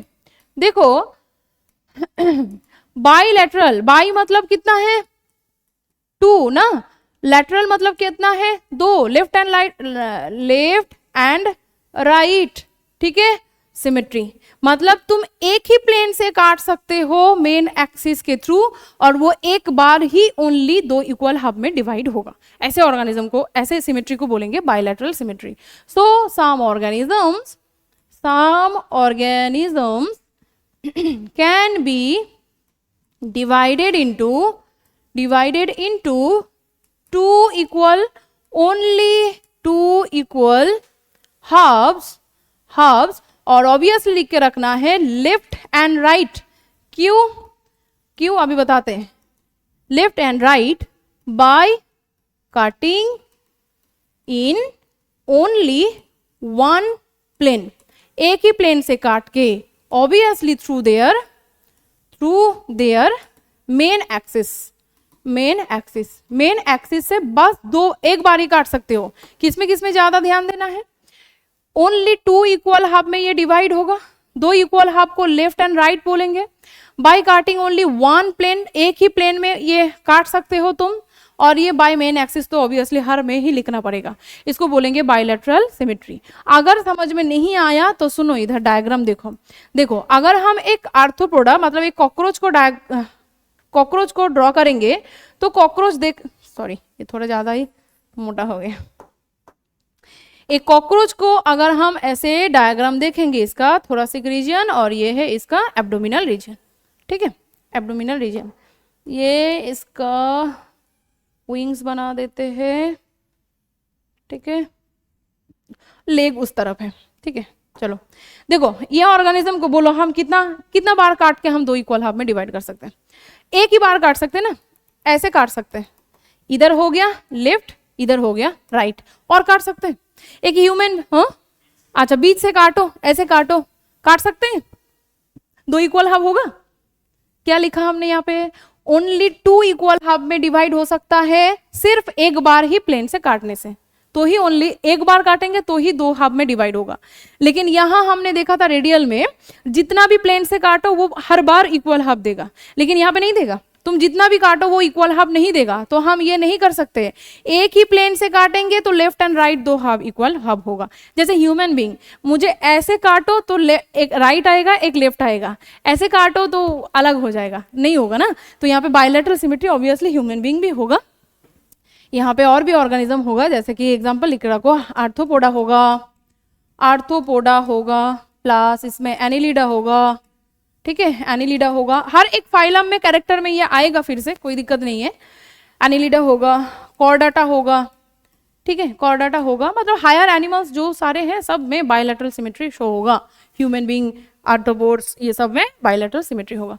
2 इक्वल हाफ में डिवाइड हो सकता है ओनली एक ही प्लेन से काटने से, तब बायलैटरल।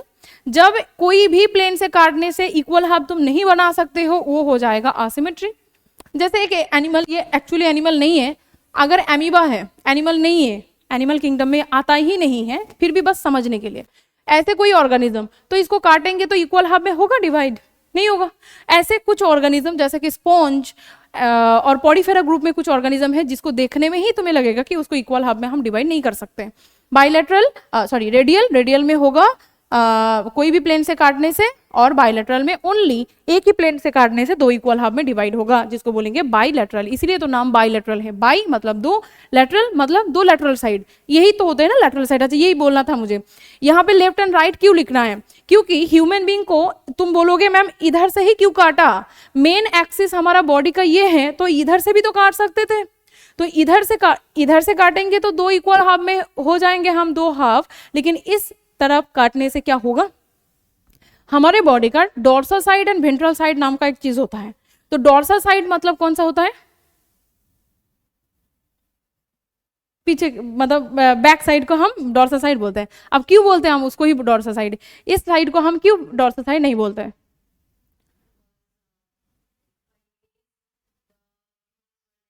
हाँ हाँ, तो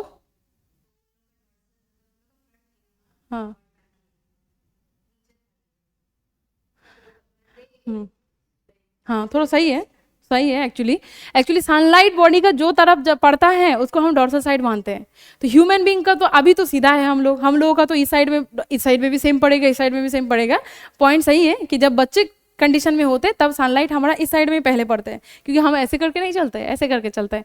तो उस टाइम हमारा सनलाइट जो है इधर पड़ते हैं, तो इधर जो ऑर्गेनिज्म का इधर पड़ते हैं सनलाइट तो उसका हो जाते हैं ये डोर्सल, और ये उल्टा जो साइड है वो हो जाता है वेंट्रल। और एंटीरियर और पोस्टीरियर बाद में तुम्हें ये चाहिए। एंटीरियर साइड होता है जिस तरफ माउथ ओपनिंग होता है, और पोस्टीरियर मतलब होता है जिस तरफ एनस ओपनिंग होता है, उसको बोलते हैं पोस्टीरियर। और लैटरल मतलब लेफ्ट एंड राइट साइड होते हैं। तो यहाँ पे मैंने लेफ्ट एंड राइट क्यों लिखा, समझ में आया? नहीं तो वेंट्रल और डोर्सल ये भी समझ में आ जाता कि हम इस प्लेन से अगर काटेंगे तो डोर्सल वेंट्रल में हम डिवाइड नहीं कर सकते, ठीक है।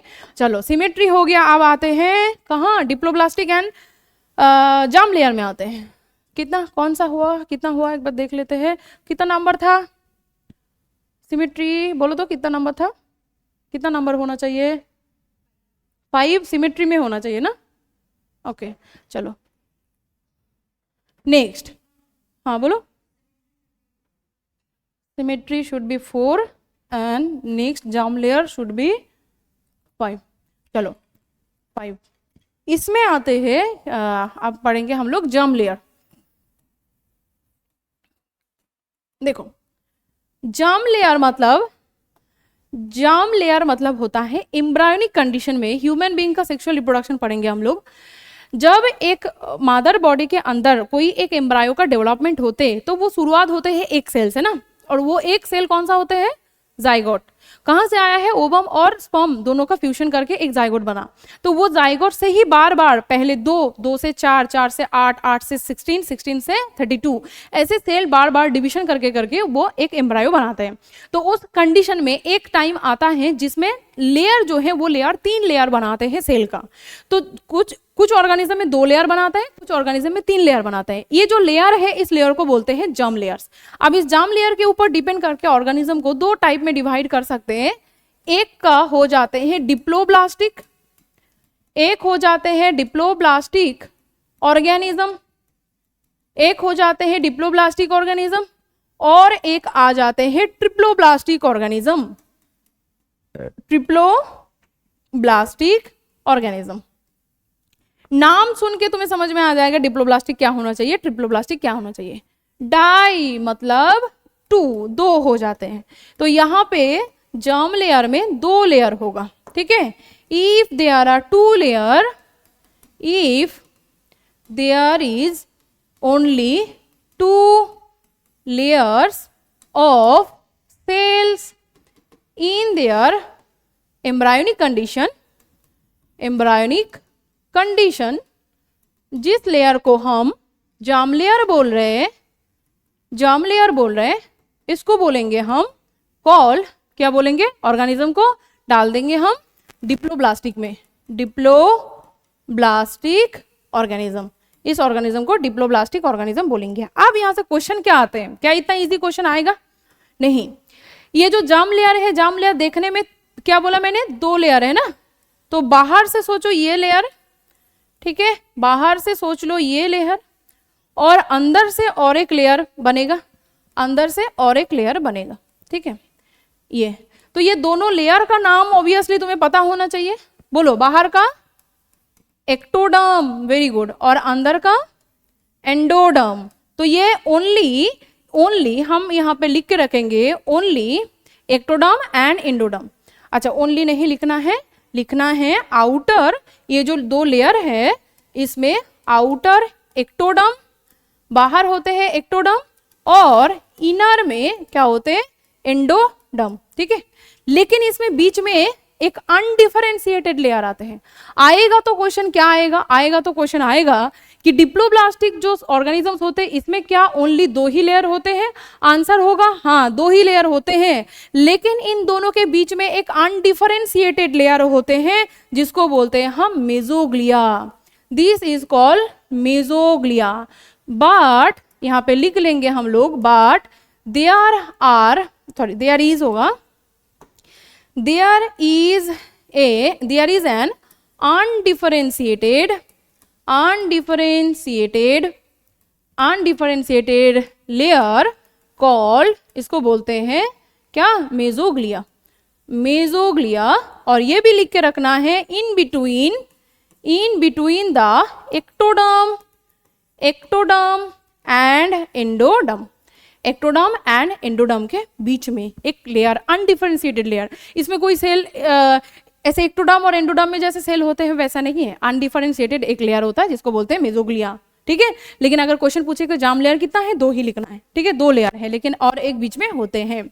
ट्रिप्लोब्लास्टिक ऑर्गेनिज्म मतलब इसमें क्या होगा? In germ layer there are कितना layer? 3 layer of cell, 3 layers of cell. इसमें 3 लेयर ऑफ सेल होते हैं जिसमें आउटर में होगा एक्टोडर्म, ठीक है, आउटर में होगा एक्टोडर्म, एक्टो मतलब ही होता है आउटर। इनर में हो जाएगा एंडोडर्म, एंडो का मतलब ही होता है इनर, और बीच में मतलब मिडिल मतलब in between ectoderm and endoderm, यहाँ पे बिल्कुल डिफरेंशिएटेड, नॉट अनडिफरेंशिएटेड, एक डिफरेंशिएटेड एक और लेयर आते हैं जिसको बोलते हैं मेसोडर्म, ठीक है। तो यहाँ पे चलो एक डायग्राम बना लेते हैं छोटा सा याद रखने के लिए। ये देखो, बाहर एक लेयर हो गया, this is called the ectoderm, बाहर हो जाएगा एक्टोडर्म का लेयर। बीच में हम बाद में ड्रॉ करते हैं, पहले इनर में ड्रॉ कर लेते हैं। इनर में और एक लेयर बन जाते हैं, इसको बोलेंगे हम एंडोडर्म। और एकदम इन दोनों के बीच में और एक एकदम बिल्कुल डिफरेंशिएटेड और एक सेल का लेयर बनते हैं, इस लेयर को हम बोल देंगे मेसोडर्म। अब हमारे बॉडी में जितने सारे टिश्यू होते हैं, मतलब एनिमल टिश्यू होते हैं, सारे टिश्यू का ओरिजिन ये तीनों लेयर से ही है। क्योंकि एक्टोडर्म बॉडी का कुछ ऑर्गेन्स को बनाते हैं, कुछ सेल को बनाते हैं, कुछ टिश्यू बनाते हैं। मेसोडर्म बॉडी का कुछ टिश्यू को बनाते हैं, एंडोडर्म कुछ टिश्यू बनाते हैं। जैसे एनिमल टिश्यू का चैप्टर में वहां पे पढ़ोगे, देखोगे एक्टोडर्म, एंडोडर्म, मेसोडर्म तीनों से बनते हैं एपिथेलियल टिश्यू। बॉडी में 4 टाइप का टिश्यू होते हैं, एपिथेलियल टिश्यू, और बोलो कनेक्टिव टिश्यू, मस्क्यूलर टिश्यू और न्यूरल टिश्यू। इसमें एपिथेलियल टिश्यू जो है वो बनते हैं तीनों लेयर से ही, ठीक है। कनेक्टिव टिश्यू और मस्क्यूलर टिश्यू दोनों बनते हैं मेसोडर्म से, ठीक है।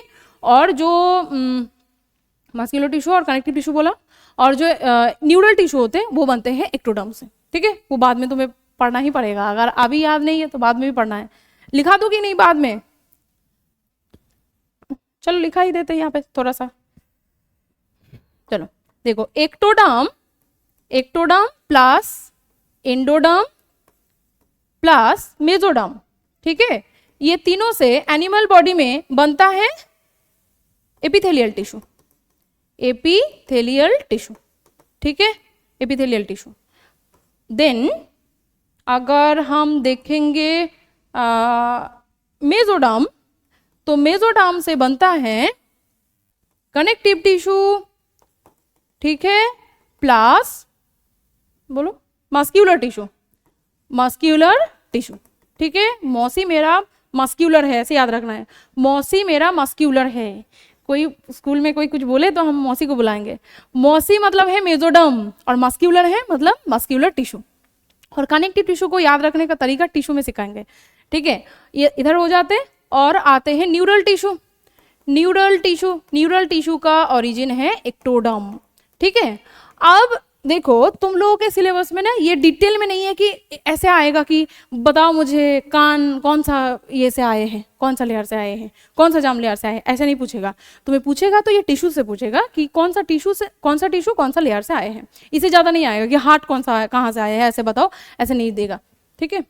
कुछ कुछ बुक में, कुछ स्टेट बोर्ड के बुक में ऐसे दिया है। जैसे बंगाली स्टेट बुक की अगर देखोगे, कोई तो बंगाली नहीं हो, शायद बंगाली नहीं हो तो कोई दिक्कत नहीं है। कुछ बंगाली स्टूडेंट को ये दिक्कत होता है क्योंकि इसको पूरा लर्न करना पड़ता है। उसमें पूरा डिटेल में दिया है कौन सा पार्ट, कौन सा बॉडी का पार्ट कौन सा टिश्यू से आए, कौन सा लेयर से आए हैं, जरूरत ही नहीं है, ठीक है। इधर से हम याद रखेंगे मेसोग्लिया को, इधर से हम याद रखेंगे तीनों लेयर को जो बीच में आते हैं मेसोडर्म, ठीक है।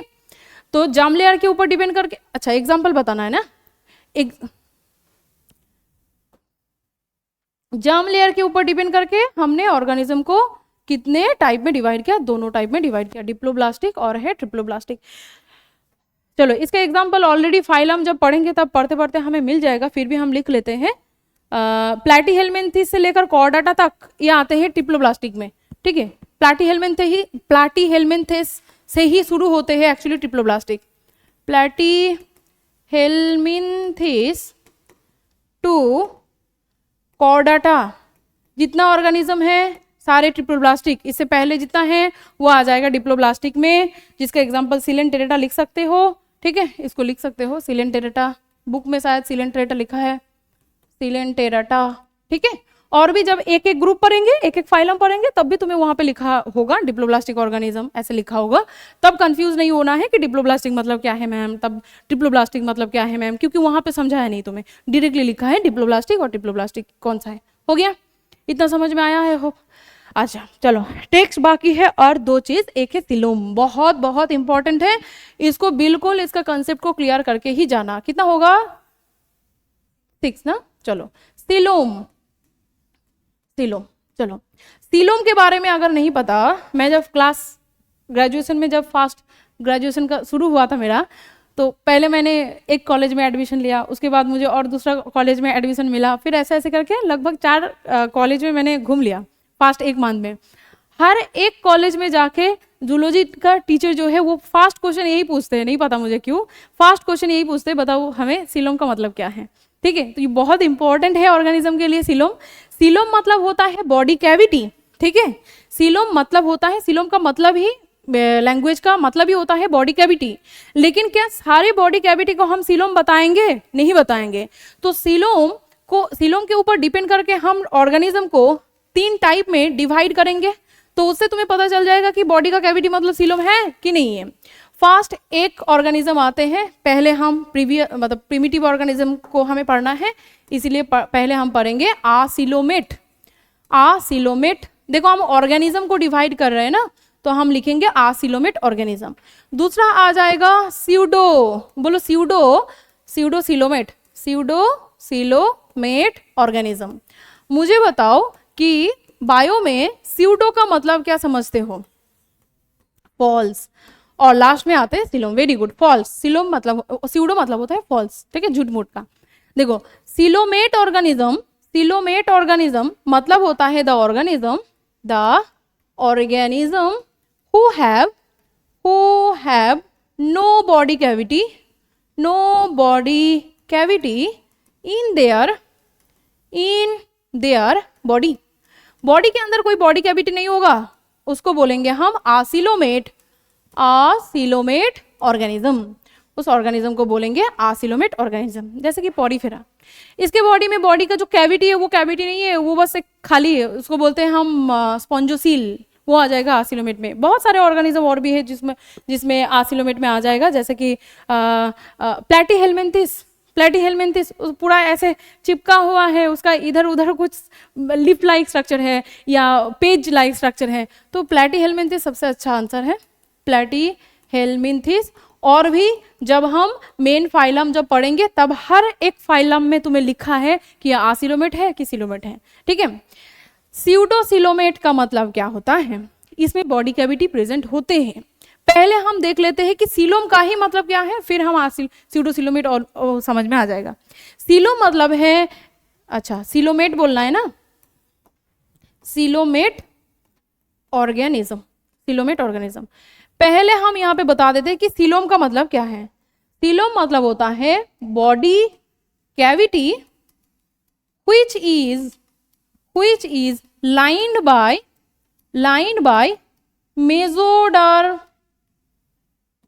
mesodermally originated, ठीक है, mesodermally originated layer, mesodermally originated layer, और मेसोडर्म भी लिख सकते हो, कॉल्ड सीलोम, ठीक है। और यही होते हैं ट्रू सीलोम। सीलोम मतलब सिर्फ बॉडी कैविटी नहीं है, बॉडी कैविटी के साथ साथ वो जो बॉडी कैविटी, उसके चारों तरफ, बॉडी कैविटी मतलब एक खाली प्लेस, उसके चारों तरफ एक ऐसा लेयर होना चाहिए जो लेयर कहां से बना है, बोलो कहां से बना है वो लेयर? मेसोडर्म, जो अभी हमने जार्म लेयर में पढ़ा, जार्म लेयर में हमने तीनों लेयर पढ़ा, एक्टोडर्म, मेसोडर्म और एंडोडर्म। उसमें मेसोडर्म से बना होना चाहिए वो लेयर, और वो कवर करना चाहिए पूरा कैविटी को, तब जाके उस कैविटी को हम सीलोम बोल सकते हैं।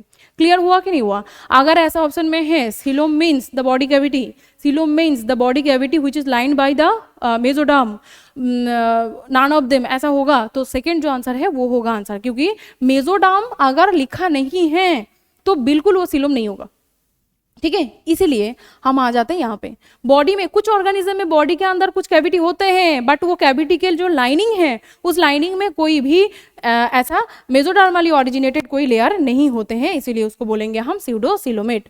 सो द बॉडी कैविटी, अच्छा द ऑर्गेनिज्म लिखना है, the organism who have the body cavity which is not lined by any mesoderm, कोई मेसोडर्म या मेसोडर्मली और मेसोडर्मली ऑरिजिनेटेड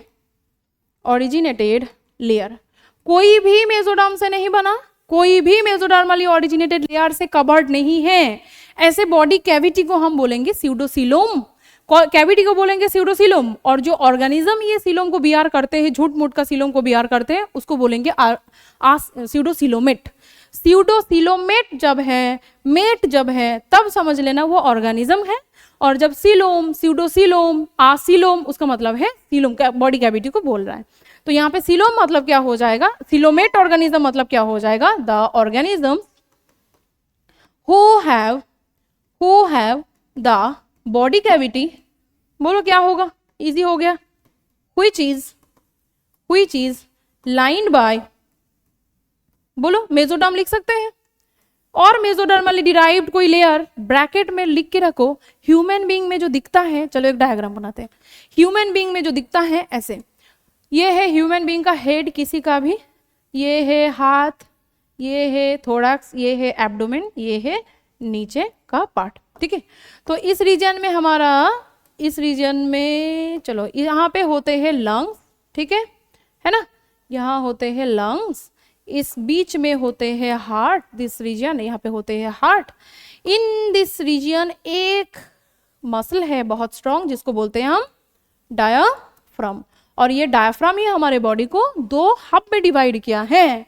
ऊपर का जो कैविटी है इसको बोलते हैं थोरासिक चेम्बर, इसको बोलते हैं थोरासिक चेम्बर, और नीचे का जो यहाँ पे दिख रहा है this region is known as, बोलो एब्डोमिनल कैविटी और एब्डोमिनल चेम्बर एक ही बात है। नीचे का जो हिस्सा है this is the lower abdominal part, lower abdominal part, इसको पेल्विक रीजन भी बोल सकते हैं। इन दिस रीजन सारे reproductive parts both of female and male में प्रेजेंट होते हैं। अब ये जो देखो ये तो है चेम्बर ना, ये है चेम्बर थोरासिक का, और ये है एब्डोमेन का। तो एब्डोमेन के यहाँ पे ऑब्वियसली डाइजेस्टिव सिस्टम का भी कुछ पार्ट होते हैं, ऐसे डाइजेस्टिव सिस्टम का पार्ट होते हैं। तो क्या ये दोनों chamber, thoracic region and abdominal region, ये दोनों रीजन में क्या इस रीजन में पूरा रीजन को ये लंग्स एंड हार्ट में कवर करके रखा, और क्या डाइजेस्टिव सिस्टम ने पूरा ही इस रीजन को कवर करके रखा, नहीं रखा है। एक्चुअली ये है एक खाली एक डब्बे के अंदर, क्योंकि इसको मूवमेंट भी जरूरत होता है, क्योंकि कभी कभी लंग्स फूलता है, कभी कभी छोटा होता है, तो उसके लिए बाहर कुछ कैविटी थोड़ा एक्स्ट्रा होना चाहिए। डाइजेस्टिव सिस्टम भी थोड़ा मूव करते हैं इधर उधर, बहुत कम मूव करते हैं लेकिन करते हैं, ऐसा नहीं कि पूरा कंपैक्ट है, कंपैक्ट होने से बॉडी ठीक ठाक नहीं रहेगा। तो हमें दिखाई दे रहा है थोड़ा सा, इतना भी नहीं होता है, फिर भी देखो इस रीजन में ऐसे कुछ कैविटी लाइक स्ट्रक्चर दिख रहा है, कैविटी लाइक स्ट्रक्चर दिख रहा है, इसको बोलेंगे हम सीलोम। क्यों सीलोम बोलेंगे, यहाँ पे ऐसे बहुत सारा ऑर्गेनिज्म है जिसमें ऐसे कैविटी होता है, फिर भी सीलोम नहीं बोलते, क्योंकि ये जो लास्ट लाइनिंग देख रहे हो, इस लास्ट लाइनिंग को देखोगे तो ये लास्ट लाइनिंग पिंक कलर का, ये एक मेम्ब्रेन से बना है जिसको बोलते हैं पेरिटोनियम, और ये जो मेम्ब्रेन है ये है मेसोडर्मली ओरिजिनेटेड। इसीलिए हम ऑब्वियसली हमारे बॉडी का जो बॉडी कैविटी है उसको सीलोम, ट्रू सीलोम बोल सकते हैं। समझ में आया कैसे, कहाँ होते हैं ये लाइनिंग, क्यों हम इसको मतलब सीलोम बोलेंगे, बॉडी कैविटी है ये, उसके लाइनिंग में, मतलब बॉडी कैविटी का सोचो, ये बॉडी कैविटी है, उसके फास्ट जहां पे धक्का मारेगा ये जो लाइनिंग है वो मेसोडर्मली ओरिजिनेटेड कोई लेयर होना चाहिए, तब जाके हम इसको ट्रू सीलोम बोल सकते हैं। तो ऑब्वियसली ट्रू सीलोम का एग्जाम्पल होगा कॉर्डाटा। स्यूडोसीलोमेट का ऑर्गेनिज्म क्या होगा, बोलो एग्जाम्पल। आसिलोमेट लिखा है हमने, आसिलोमेट का एग्जांपल लिखा था प्लैटिहेलमिन्थिस।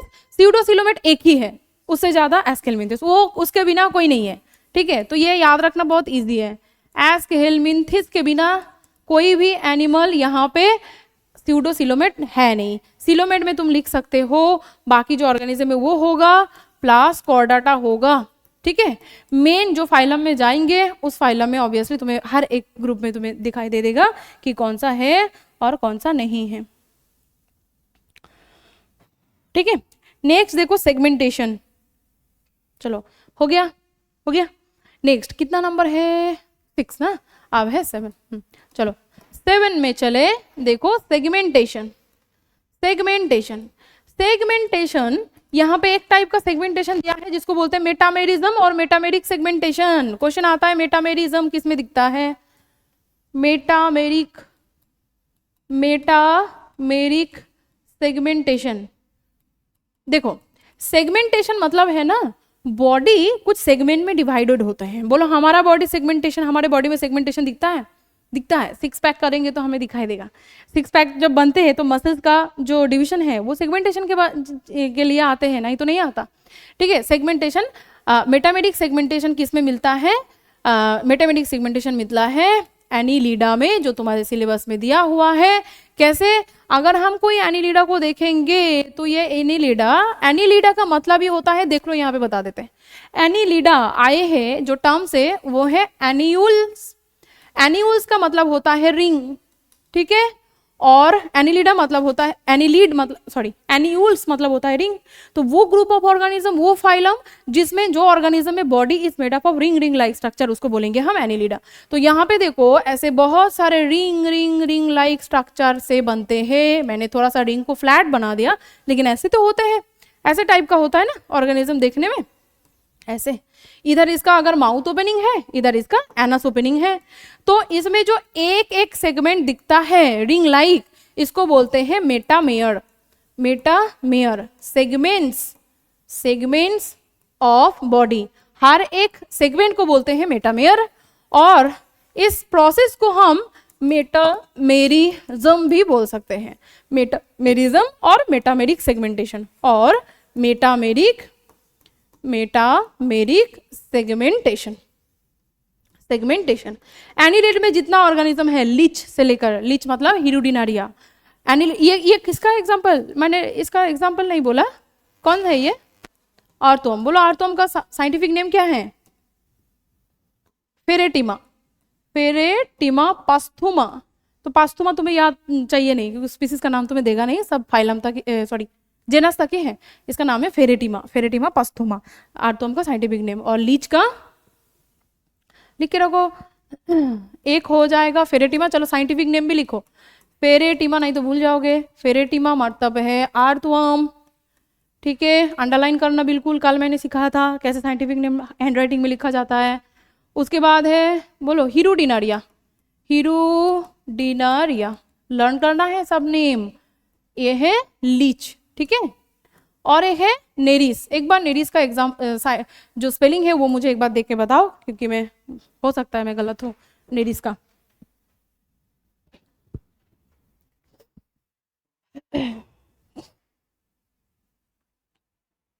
देखो एनिलिड में मिलेगा, ठीक है। तो मेटामेरिक सेगमेंटेशन एलिनिड्स में दिखता है। नहीं, वो तो नेफ्रिडिया है, वो एक्सक्रीटरी ऑर्गन है एनिलिड का। देखो एग्जांपल जो जहां पे लिखा है ना, एक ग्रुप, पूरा ग्रुप में लिखा है, हाँ ठीक है, नहीं है NERE, मुझे लगा था गलत होगा, ठीक है, NERE, ओके। नेरिस ये सी वाटर में मिलता है, वो दोनों फ्रेश वाटर में मिलता है, ये मेराइन होता है, ठीक है। चलो मेटामेरिक सेगमेंटेशन हो गया। लास्ट में बाकी है किसमें नोटोकॉड है, किसमें नोटोकॉड नहीं है, ओके।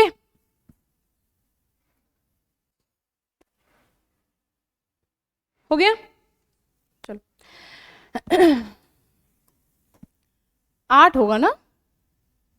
चलो नोटोकॉड है क्या चीज, पहले ये समझना है। नोटोकॉड एक रॉड लाइक स्ट्रक्चर और thread like structure which is flexible and present in the mid dorsal line of some organisms embryonic condition, ठीक है। तो ये notochord is a rod like flexible structure present in the mid dorsal line of embryonic condition of some organism, ठीक है। इसको बोलते हैं notochord. अब ये नोटोकॉड जिसमें प्रेजेंट है तो उसको बोलेंगे हम chordate. Who have notochord, who have, अच्छा, वेरी सॉरी, मैं एक लाइन बहुत इंपॉर्टेंट जो बोलना भूल गई। ऑब्वियसली मेंशन करना है नोटोकॉड का ओरिजिन, मेसोडर्म से ओरिजिन होना चाहिए। नोटोकॉड इज मेसोडर्मली ओरिजिनेटेड, ठीक है। ऑब्वियसली ये बहुत इंपॉर्टेंट लाइन है, मेसोडर्मली ओरिजिनेटेड, ठीक है, मेसोडर्मली ओरिजिनेटेड, बिल्कुल ये तुम्हें मेंशन करना ही है। सिर्फ लिखा है notochord is a rod like structure which is flexible and present in the mid dorsal line of the embryonic condition, it is called notochord, गलत है। Obviously it should be originated from mesoderm, mesoderm जो हमने बोला germ layer का 3 layer है, उसमें बीच में जो है मेसोडर्म, वहां से ओरिजिन होना चाहिए। तो जिसमें नोटोकॉर्ड होगा, who have notochord, who have notochord, जिसमें नोटोकॉर्ड होगा, दे आर कॉल्ड, बोलो क्या बोलेंगे उसको, ऑब्वियसली याद रखना है, उसको बोलेंगे हम कॉर्डाटा, ठीक है। और हु हैव नो नोटोकॉर्ड, जिसमें नोटोकॉर्ड होगा नहीं, उसको क्या बोलेंगे हम लोग, बोलो नॉन कॉर्डाटा, नॉन कॉर्डाटा। और ये जो कॉर्डाटा, ठीक है, कॉर्डाटा, ये जो है नोटोकॉर्ड सॉरी कॉर्डाटा, ये फाइलम होते हैं। तो भाटीब्राटा का मतलब क्या है,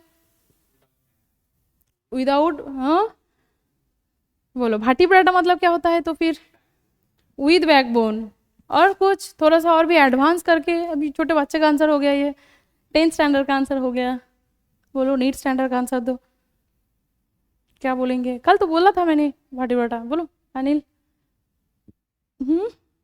विकल्पिता बोलो।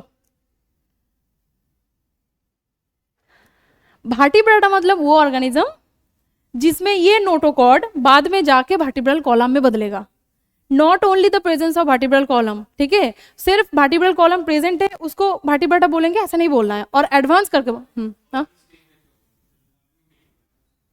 इसीलिए तो भाटीब्राटा मतलब है जो ऑर्गेनिज्म में नोटोकॉर्ड बाद में जाके वर्टिब्रल कॉलम में बदलेगा, इसीलिए बोला मैंने, तुम्हारा आंसर जो था वो बिल्कुल सही था कि भाटीब्राटा मतलब प्रेजेंस ऑफ वर्टिब्रल कॉलम, लेकिन ये भी मेंशन करना है नीट लेवल का आंसर, इसलिए मुझे चाहिए था कि वर्टिब्रल, इसमें देखो तुम्हारा आंसर भी हो गया, वर्टिब्रल कॉलम प्रेजेंट है, ये भी हो गया कि कहाँ से आए हैं वो, जिसमें नोटोकॉर्ड वर्टिब्रल कॉलम में बदलता है उसको बोलेंगे वर्टिब्रेट, क्योंकि ऐसा बहुत सारे ऑर्गेनिज्म है जिसमें नोटोकॉर्ड प्रेजेंट है, कॉर्डेट है, बट वर्टिब्रल कॉलम में वो बदला नहीं, तो वो कॉर्डेट के अंदर है लेकिन वर्टिब्रेट के अंदर नहीं है, जो हम पढ़ेंगे साइक्लोस्टोमाटा, ये सब ऑर्गेनिज्म पढ़ेंगे, यूरोकॉर्डेट, सेफालोकॉर्डेट, वो सब कॉर्डेट है लेकिन उसका वर्टिब्रल कॉलम में नहीं बदला है, ठीक है।